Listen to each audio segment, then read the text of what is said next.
Brad, can you just talk about Kris Humphries and the boost he gave you off the bench?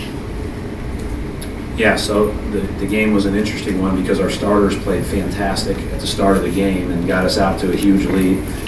And then in the second half, it was our bench that got us back out to a lead. And Kris was a big part of that. Kris is a very, very reliable mid-range jump shooter, and he continues to make them for us.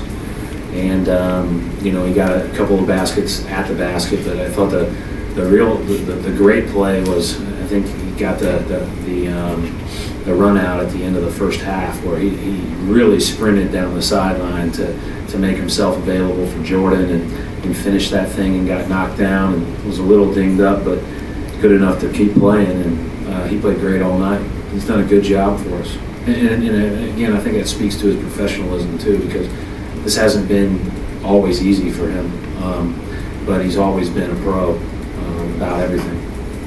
Hey, Brad, I was just about to ask, the patience he has shown just to wait for these opportunities, he sort of is what you've been talking about these guys, the chance is going to come. That's hard too. It's easy to be the guy talking about it. It's easy to be the guy that, is paying attention to. It's hard to be the guy going through it. And, and we've talked about it with Marshawn kind of in the same vein. And, I think it's a huge part of being a good team. You're going to have guys that have to step up at different times, and Kris is playing great. Brad, you had a season-low 10 turnovers tonight, and then 25 assists. In terms of the overall ball handling and how you move the ball, was this the best effort, most complete you've seen so far? We moved it well when we played well. We didn't move it when we didn't play well. So that first 6 minutes of the third quarter, it stuck too much. And I thought we were just passive, and we let their defense kind of load up on us. But when we moved it, when those guys came in, we were much better. And so the ball moved great with that starting unit. The first half just didn't the second. Sometimes that happens because you get yourself in a lull. But you got to break that lull by intentionally getting the ball to the other side of the floor. And just on the turnovers, you guys it seemed like you talked about it's been an issue for you guys. Yeah, it's good. But it's become less of one. I don't know what our splits are, every 5 games or every 8 games or whatever it is. If you split the season into 3 7-game spans, I would guess that this 7 games has been the least. It's been getting better. Yeah, the coach is saying along the same lines.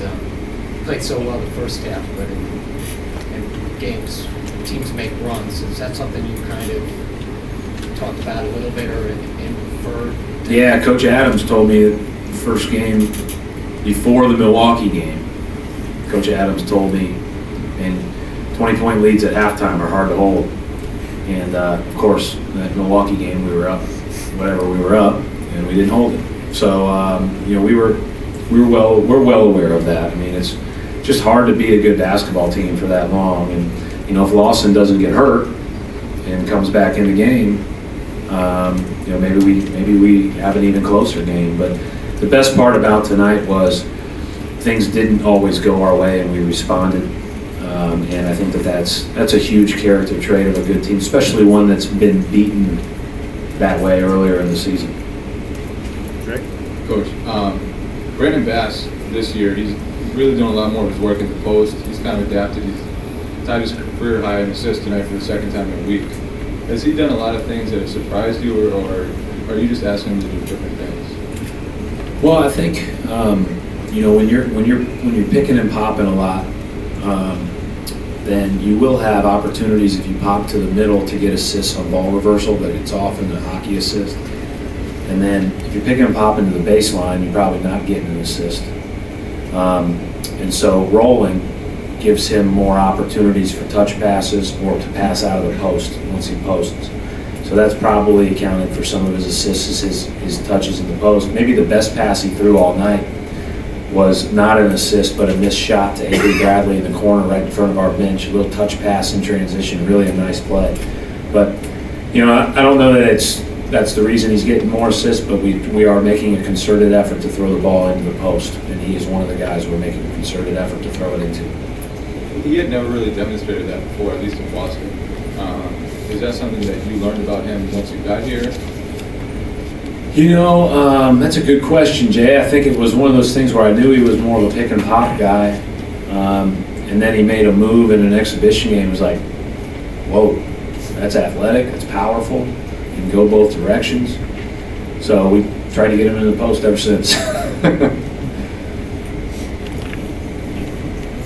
Brad, since Kelly went down, Kris has obviously gotten more minutes. And it seems like his plus minus every single night is phenomenal.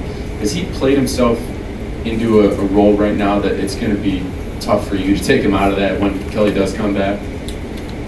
I'd say the answer to that is yes. I don't know how that's all going to work itself out, but I have a lot of faith in Kris. I have a lot of faith in Kelly. I've got a lot of faith in all 5 bigs. I think we talked about that before, but the bottom line is I guess when you look across the league, it seems like every team we play has one of their bigs out.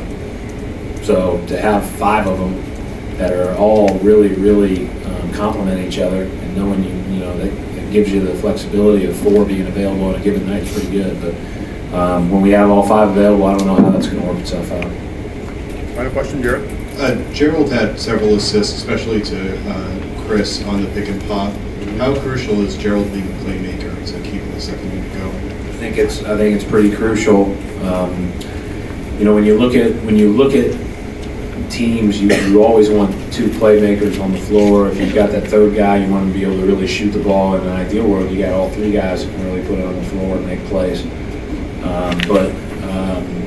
With him and Phil, they can both get inside the defense. And I thought we tried too late. Probably didn't do a good enough job getting him where we wanted to, but we tried to post him.